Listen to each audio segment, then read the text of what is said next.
नमस्कार मित्रों, स्वागत है आप सभी का मेरे चैनल पर। आज सुनते हैं लेखिका शिवानी जी के द्वारा लिखी गई कहानी जिसका शीर्षक है लाठी।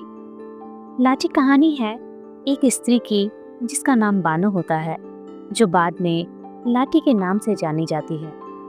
बानो से लाठी बनने के क्रम में वह किन किन पड़ावों से गुजरती है, आइए जानते हैं कहानी सुनकर।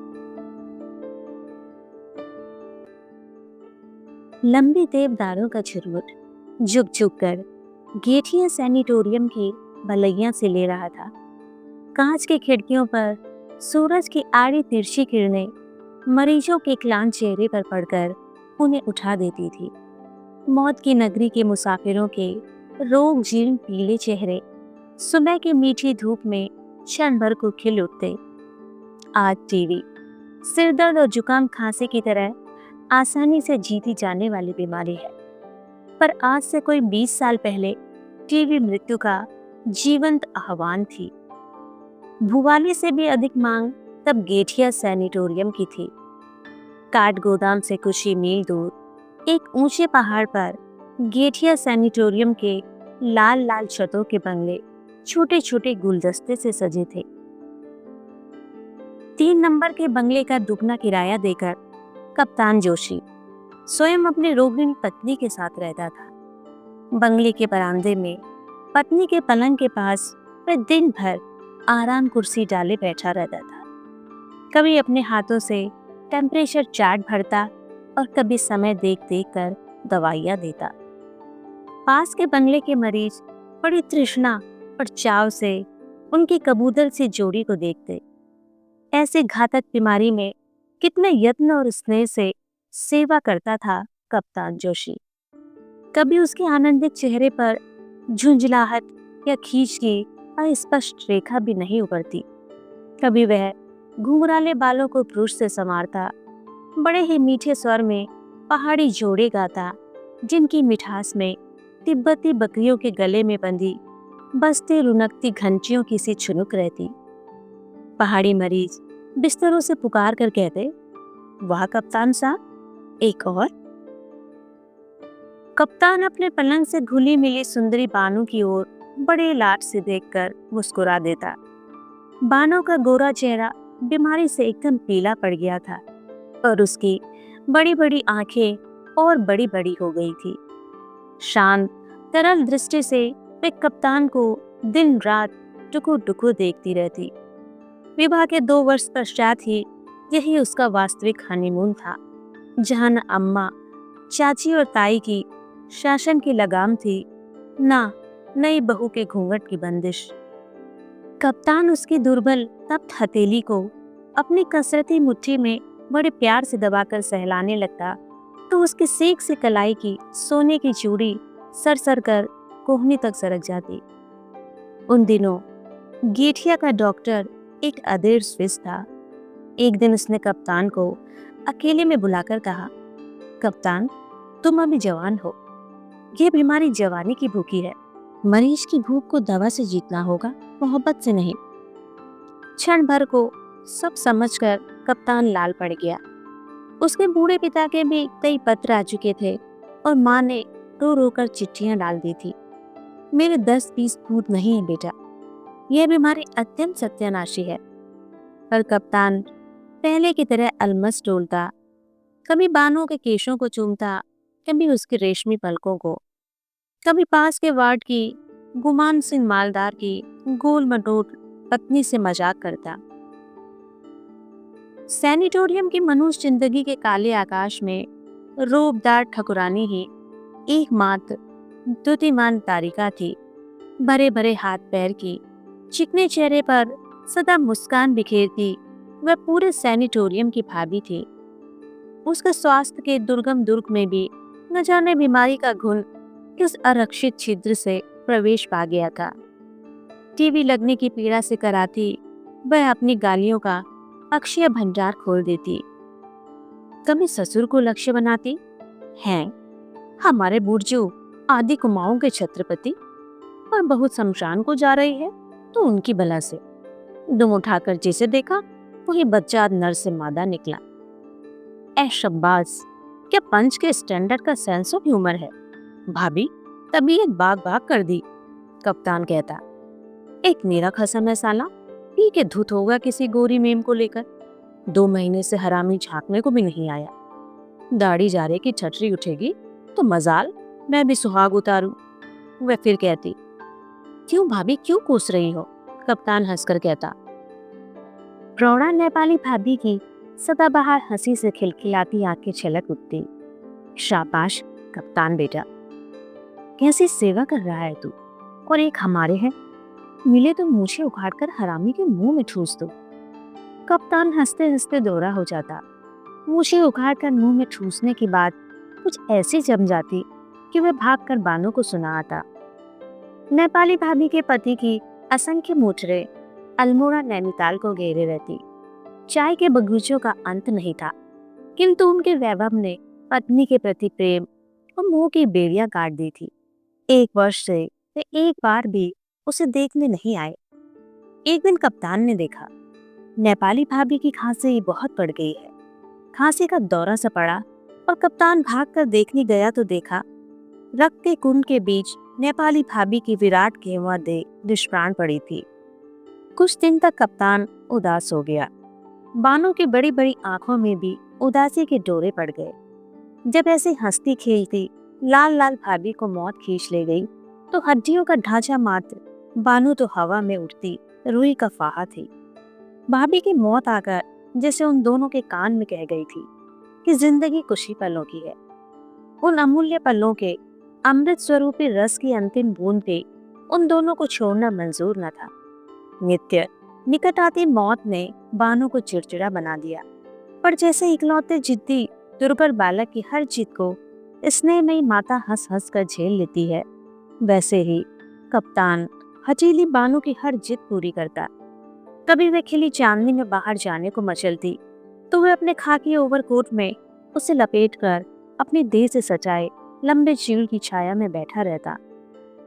बानो को विवाह के ठीक तीसरे ही दिन छोड़कर उसे बसरा जाना पड़ा था। उन 3 दिनों में खाकी वर्दी में कसे 6 फुटे शरीर और भूरी भूरी मूछों को देखकर बानो उससे जितना ही कटी कटी छिपी फिरती, वह उसे पाने को उतना ही उन्मत्त हो उठता।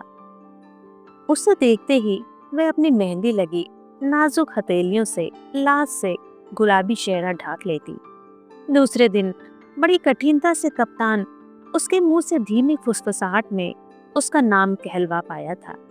बहुत धीमे स्वर में ही प्रणय निवेदन की भूमिका बांधनी पड़ी थी, क्योंकि पास के कमरे में ही ताऊजी लेटते थे। क्या नाम है तुम्हारा? उसकी तीखी छुट्टी उठाकर कप्तान ने पूछा था। बानो। उसके पतले होठ हिलकर रह गए। राम राम, मुसलमानी नाम? कप्तान ने हंसकर छेड़ दिया। सब यही कहते हैं, मैं क्या करूं? बानो की आंखें छलक उठी। मैं तो तुम्हें छेड़ रहा था, कितना प्यारा नाम है। पहाड़ी नाम भी कोई नाम होते हैं भला? सरूली, परूली, रमा। वह बोला, कितने साल की हो तुम बानो? इस आषाढ़ में मुझे 16वां लगेगा। बानो ऐसे उत्साह से बोली जैसे उसने आधी जिंदगी पार कर ली हो। कप्तान का दिल भर आया। अपनी खिलौने से बहू को उसने खींचकर हृदय से लगा लिया। पहले वह अपने ताऊ और पिता से सख्त नाराज हो गया था। कहा वह बांका कप्तान और कहा हाई स्कूल पास छोकरी को पल्ले बांधकर रख दिया। पर बालिका बानो की सरल आंखों का जादू उस पर चल गया। तीसरे दिन ही उसे बसरा जाना था। कप्तान बानो से विदा लेने गया तो वह कोने में बैठी छालियां कतर रही थी। उसकी पलकें भीगी थी और पति की आहट पाकर उसने घुटनों में सिर डाल दिया। झट से झुककर कप्तान ने उसका माथा चूम लिया, उसका गला भराया। 3 दिन की ताजा सुंदरी नववधू को इस तरह छोड़कर जाना कप्तान को दुश्मन की गोलाबारी से भी भयंकर लगा। इसके बाद 2 वर्षों तक कप्तान युद्ध की विभीषिका में भटक गया। बर्मा और बसरा के जंगलों में भटक भटक कर उसके साथी वहसी बन गए थे, गंदे अश्लील मजाक करते। फौजी अफसरों में कप्तान ही सबसे छोटी उम्र का था। बर्मा के युद्ध से स्तब्ध सड़कों पर चपल बर्मी रमणियों के कुटिल कटाक्षों का अभाव नहीं था। फिर भी कप्तान अपनी जवानी को दांतों के बीच जीभ सी बजाता सेध गया। 2 साल बाद घर पहुंचा तो दुनिया बदल चुकी थी। उन 2 वर्षों में बानो ने 7-7 नंदों के ताने सुने, भतीजों के कपड़े धोए, ससुर के होश विने, पहाड़ की नुकीली छतों पर 5-5 सेर उड़द पीसकर बढ़िया तोड़ी। कभी सुनती उसके पति को जापानियों ने कैद कर लिया है, अब वे कभी नहीं लौटेगा। सास और चचिया सास के व्यंग बाण उसे छेद देते। वह घुलती गई और एक दिन 6 का तक्षक कुंडली मारकर उसकी नन्ही सी छाती पर बैठ गया। उसे सैनिटोरियम भेज दिया गया था। दूसरे ही दिन कप्तान बानू को देखने चल दिया तो घर वालों के चेहरे लटक गए। गेठिया पहुंचा और एक प्राइवेट वार्ड के बरामदे में लेटी बानू को देखकर उसका कलेजा उछलकर मुंह को आ गया। 2 वर्षों में बानू घिसकर और भी बच्ची बन गई थी। कप्तान को देखकर उसकी तरह आंखें खुली ही रह गई, फिर आंसू टपकने लगे। कहने और कैफियत देने की कोई गुंजाइश नहीं रही। बानों के बहते आंसुओं की धारा ने 2 साल के सारे उलाने बुला दिए। दोनों ने समझ लिया कि मिलन के वे क्षण मुट्ठी भर ही रह गए थे। उन दिनों सैनिटोरियम में एक अत्यंत क्रूर नियम था। रोगियों को उनकी अंतिम अवस्था जानकर उन्हें घर भेज दिया जाता था।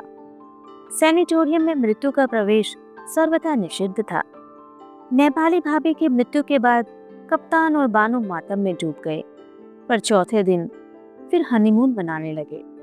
अपनी साड़ियों का बक्स निकलवाकर बानू ने कई साड़ियों पर इस्त्री करवाई। बड़ी देर तक दोनों ने पेशेंस खेला, पर शाम होते ही बानू मुरझाने लगी। दिन भर उसे दस्त आ रहे थे और टीबी के मरीज को दस्त आना खतरे से खाली नहीं होता। डॉक्टर दलाल आया। उसने कप्तान को बाहर ले जाकर कमरा खाली करवाने का नोटिस दे दिया। कल ही ले जाना होगा। आई गिव हर 2-3 डेज, इससे ज्यादा नहीं बचेगी। कप्तान का चेहरा सफेद पड़ गया। घर जाने का प्रश्न नहीं उठता था। 3 रस भरे महीनों की मीठी धरोहर को वह घर की करवाहट से अछूता ही रखना चाहता था। भुवाली के पास ही एक चाय की दुकान के नीचे साफ सुथरा कमरा। मृत्यु का पासपोर्ट पाए बानों जैसे अभागे मरीजों के लिए सदा बाहें फैलाई खुला रहता था। सैनिटोरियम छोड़कर हम कल दूसरी जगह चलेंगे बानू, यहाँ साली तबीयत बोर हो गई है। बड़े उत्साह और आनंद से कप्तान ने भूमिका बांधी, पर बानू का चेहरा फक पड़ गया। वह समझ गई कि आज उसे भी नोटिस दे दिया गया है। बड़ी रात तक कप्तान उसके गालों के पास अपना चेहरा ले जाकर गुनगुनाता रहा, बानो मेरी बन्नी बानो। और फिर जब बानो को नींद आ गई तो वह भी उसके पलंग पर जाकर सो गया। सुबह उठा तो बानो पलंग पर नहीं थी। सोचा घिसटती बाथरूम तक चली गई होगी। जोश आने पर वह काफी दूर तक चल लेती है।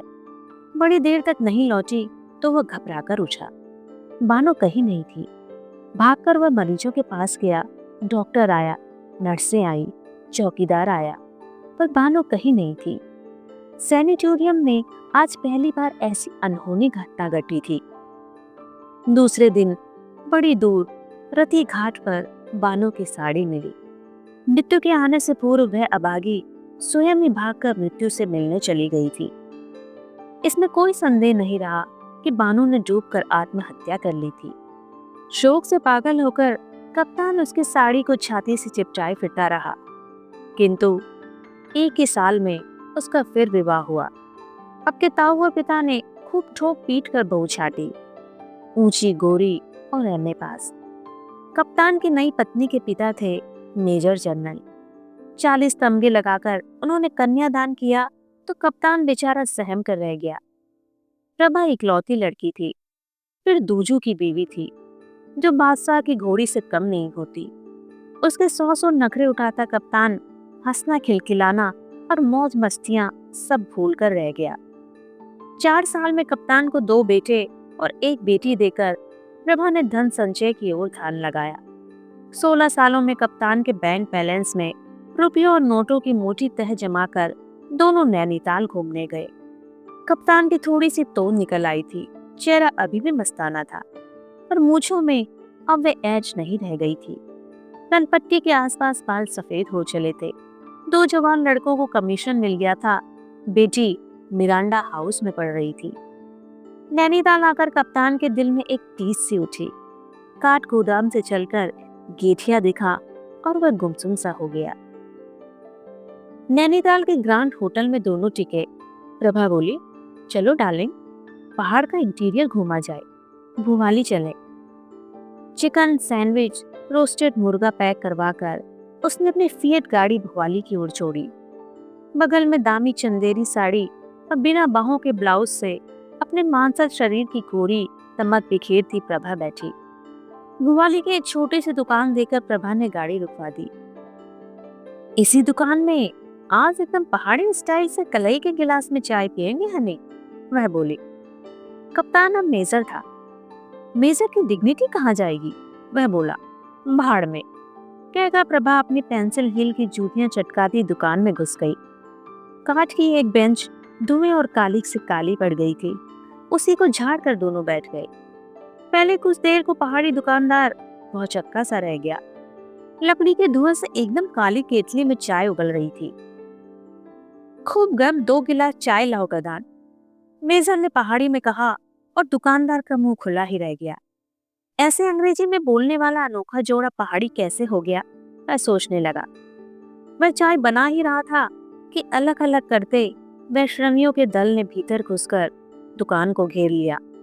ओहो गुरु, कहकर हेड वैष्णवी ने बड़े प्रभुत्वपूर्ण स्वर में 16 गिलास चाय का ऑर्डर दे दिया। हेड वैष्णवी बड़ी ही मुखर और मर्दानी थी, इसी से शायद मर्दाने स्वर में बोल भी रही थी। सोचा, बामन जी की ही दुकान की चाय चोरियों को पिलाऊंगी, आज एकादशी है। क्यों नहीं, दुकानदार बोला। अरे लाची भी आई है। अरे कहाँ जाएगी अभागी, वैष्णवी ने कहा। प्रभा और मेजर की दृष्टि एक साथ ही लाठी पर पड़ी। कुत्सित बूढ़ी अधेड़ वैष्णवियों के बीच देवांगना से सुंदरी लाठी अपनी दाढ़िम से दंत पंक्ति दिखाकर हंस दी। मेजर का शरीर सुन्न पड़ गया, स्वस्थ होकर जैसे साक्षात बानो ही बैठी थी। गालों पर स्वास्थ्य की लालिमा थी, कानों तक फैली आंखों में वही तरल स्निग्धता थी और गूंगे जीवा का गूंगापन चेहरे पर फैलकर उसे और भी भोला बना रहा था। हाय, क्या ये गूंगी है? My God, what a beauty, Prabha बोली। हाँ सरकार, यह लाठी है, दुकानदार ने कहा और मेजर के दिल पर आ गिरी भारी पत्थर की चट्टान उठ गई। क्या नाम है जी इसका? प्रभा मुग्ध होकर लाठी को देख ही रही थी। नाम जो होगा वह तो बह गया मेम साहब, अब तो लाठी ही इसका नाम है। हेड वैष्णवी ने कहा, हमारे गुरु महाराज को इसकी देह नदी में तैरती मिली, जीबड़ी इसकी कटकर कहीं गिर गई थी। राम जाने कौन था वह, गले में मंगल सूत्र था, ब्याह हो गया होगा। फिर हमारा गुरु महाराज इसको गुरु मंत्र दिया। भयंकर क्षय रोग था, एक एक से खून उगलता था, पर गुरु की शरण में आया तो सब रोग शोक ठीक हो गया। लाठी, जीभ दिखा। कुछ नहीं समझती साली, बस खाती है ढाई से, सब भूल गई, हमारा ऑर्डर भी नहीं मानती। असंतुष्ट स्वर में मर्दानी वैष्णवी बोली। ओह माय गॉड, अपने आदमी को भी भूल गई क्या? प्रभा बोली। जो था सो था, इसको कुछ याद नहीं, खाली फिक फिक कर हंसती है हरामी। अब प्रभु इसका मालिक और प्रभु इसका सहारा है। हाँ गुरु, कितना पैसा हुआ? हेड वैष्णवी ने पैसे चुकाए और उसका दल अलग बजता उठ खड़ा हुआ। लाठी बैठी ही रही। मेजर एकटक उसे देख रहा था। यह वही बानो थी जिसे डॉक्टर दलाल और कक्कड़ जैसे प्रसिद्ध विशेषज्ञों की मृत्युंजय औषधियां भी ठीक नहीं कर सकी थी। उठ साली, लाठी। हेड वैष्णवी ने हल्की से छोकर से लाठी को उठाया। एक बार फिर अपनी मधुर हंसी से मेजर का हृदय बीन का लाठी उठी और दल के पीछे पीछे चल दी। काश उसके भोले चेहरे से गाल सटाकर मेजर कह सकता, मेरी बानो, बन्नी, पन्नू। शायद उसकी गूंगी जबान के नीचे दबी उसकी गूंगी पिछली जिंदगी बोल उठती। पर मेजर जिंदगी की दौड़ में बहुत आगे निकल आया था। पीछे लौटकर बिछड़े को लाना सबसे बड़ी मूर्खता होती। 2 जवान बेटे और बेटी, राष्ट्रपति के सहभोजों में चमकती उसकी शानदार दूसरी बीवी, गरीब गूंगी लाठी का आना कैसे सह सकते। उठो डार्लिंग, लंच गर्म पानी में करेंगे, प्रभा ने कहा और मेजर उठ खड़ा हुआ। कुछ ही पलों में